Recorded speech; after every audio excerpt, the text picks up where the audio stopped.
ሰላም ሰላም ውድ የቻናላችን ቤተሰቦች እንዴት አላችሁ? በያላችሁበት ሰላማችሁ ይብዛ። በዛሬ ትምህርታችን ደግሞ የምንማማረው የአማርኛ ፊደላትን ከሀ እስከ ተ ያሉትን እያንዳንዳቸውን እስከ ስምንተኛ ቤተሰቦች የምን ይሆናል ማለት ነው። በቅድሚያ ግን ለቻናሌ አዲስ የሆናችሁ በዚህ ቻናል አማርኛ፣ እንግሊዝኛ፣ ሂሳብና ሌሎችም ትምህርቶች ከጀማሪ እስከ ከፍተኛ ላሉ ተማሪዎች እያስተማር እንገኛለን። ስለሆነም በየትኛውም ዓለማት ሆናችሁ መማር የምትፈልጉ ልጆች ስልካችን ታች አለ።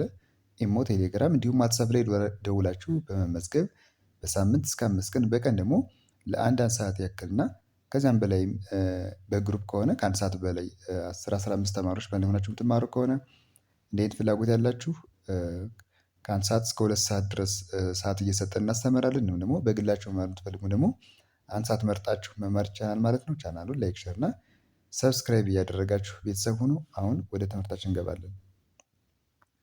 እሺ እዚህ ጋር የምታዩቸው እነዚህ የአማርኛ ፊደላቶች ናቸው። እነዚህ እስከ ቤተሰቦቻቸው ማለት ነው። እስከ 7ኛ ወይም ደግሞ እስከ 8ኛ ቤተሰቦች። ስለዚህ እነዚህን ዛሬ እኛ ቀስ ብለን በደንብ እንዴት እንደሚጠሩ ድምፃቸውን ለመለየት እንሞክራለን። እናንተ ደግሞ እኔ ጋር አብራችሁ እያነበባችሁ ከቻላችሁ እስክሪብቶና ደብተር ካላችሁ ደግሞ እየጻፋችሁ ትከታተላላችሁ ማለት ነው።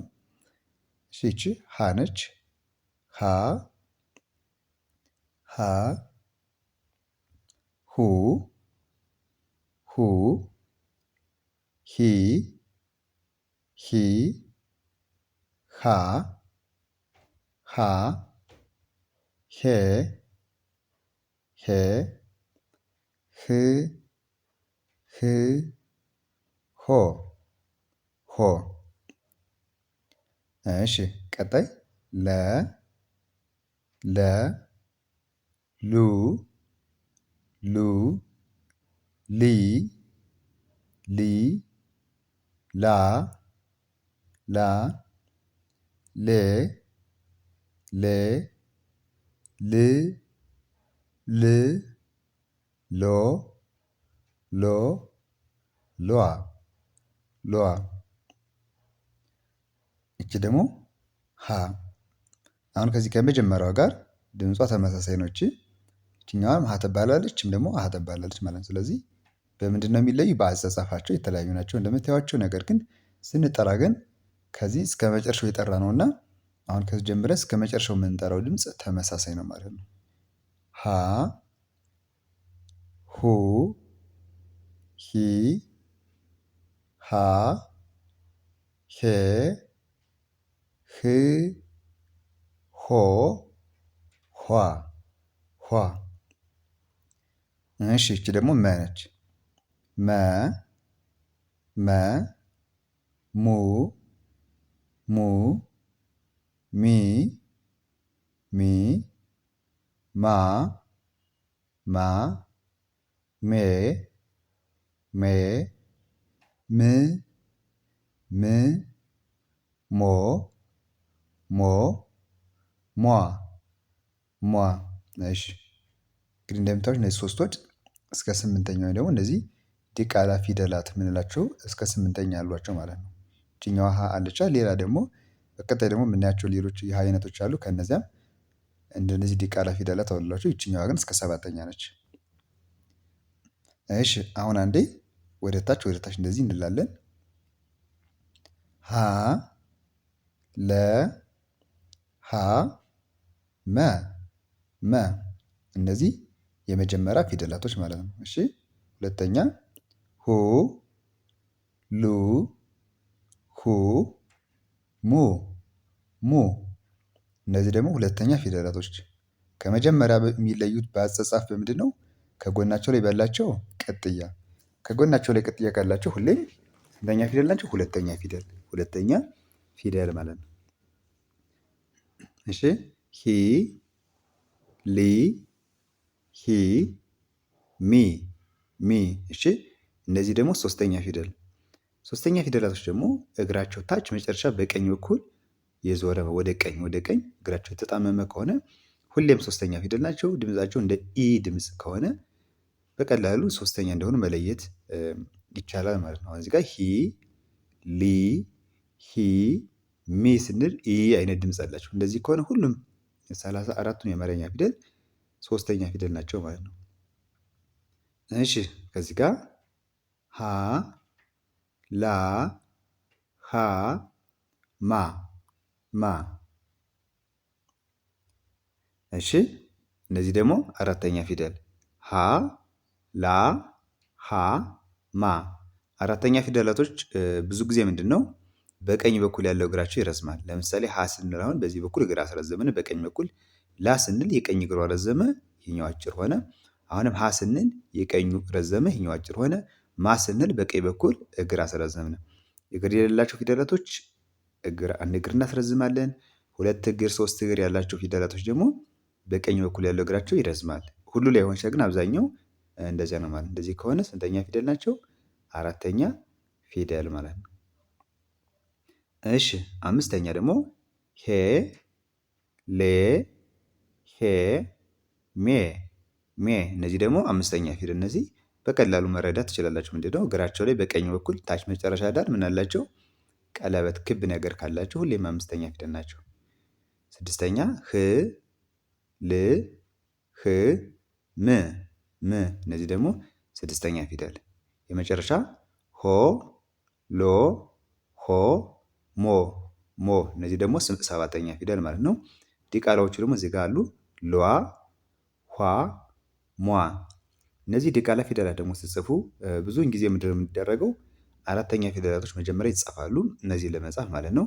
አራተኛዎችን ትጽፉና ከእግራቸው ላይ አግድም ማድረግ። አሁን ለምሳሌ እዚህ ጋር ላ ነች። ላን ጻፍንና እግሯ ላይ ስናደርጋት ማን ሆነች? ሏ።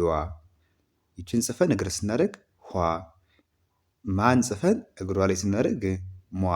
ስለዚህ ብዙውን ጊዜ የአራተኛ ፊደላቶች እየተጻፉ ከእግራቸው ላይ ታች መጨረሻ ላይ በቀኝ በኩል አግድም ነገር ስናደርግ እነዚህ ስምንተኛ ወይም ደግሞ ዲቃላ ፊደላት የምንላቸው ይሆናሉ ማለት ነው። እሺ አሁን ወደ ቀጣዩ ገጽ እንሄድ። ኦኬ ከዚህ ጋር ደግሞ ሰ ነች።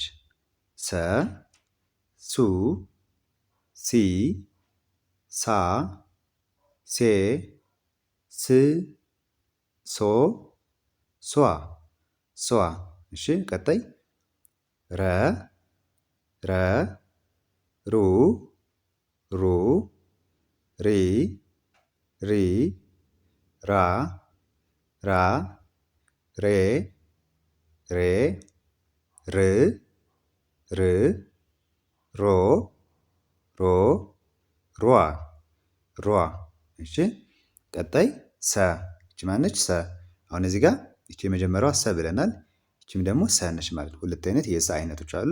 እነዚህ የምታዩቸው ማለት ነው። ልክ አሁን ከላይ ሁለቱን የሀ አይነቶች ሀሌታና ሀመርኋ እንዳየነው ሁሉ ከዚህ ጋርም ደግሞ ሁለት አይነቶች አሉ። በዚህና በዚህ መንገድ ድምጻቸው ተመሳሳይ ነገር ግን አጻጻፋቸው ግን የተለያዩ ማለት ነው። የተለያዩ። ስለዚህ እቺ ማለች ሰ ሰ ሱ ሲ ሳ ሴ ስ ሶ ሷ ሷ። እሺ ቀጣይ እቺ ደግሞ ሸ ሸ ሹ ሺ ሻ ሼ ሺ ሾ ሿ ሿ። እሺ አሁን ደግሞ በየቤተሰቦቻቸው ወደ ታች እንበል። ሰ ረ ሰ ሸ ሸ። እሺ እነዚህ ስንተኛ ፊደል ናቸው? የመጀመሪያ ፊደል። ሁለተኛዎች ደግሞ ስናነብ ሁለተኛ እንዳልኳችሁ የመጀመሪያዎች ተጽፈው ከጎናቸው ላይ ቀጥይ አይደለ? ሱ ሩ ሱ ሹ ሹ። እሺ ሶስተኛ እግራቸው ጠማማ ሲ ሪ ሲ ሺ ሺ። አራተኛ ሳ ራ ሳ ሻ ሻ። እሺ አምስተኛ ቀለበቶች ማለት ነው። ሴ ሬ ሴ ሼ ሼ። ስድስት ስ ር ስ ሽ ሺ። እሺ ሰባተኛ ሶ ሮ ሶ ሾ ሾ።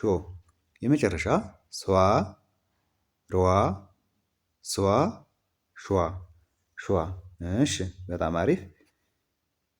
ስለዚህ እናንተ እንደዚህ እያደረጋችሁ እኔ አሁን ወደዚህ ወደ ታች ማነብ ምንድነው በደንብ እንደያዛችሁ ነው እንጂ ሰሱ የሚለውን ድምፁ ወደዚህ ስትሄዱና እንዲህ ወደ ታች ስንወርድ ምንም የተለየ ነገር የለም። አሁን ሰሱ ሲ ስንል ሲ ብለናል እዚህ ጋር ወደ ታች ስንወርድም ሲ ነው የምንላት።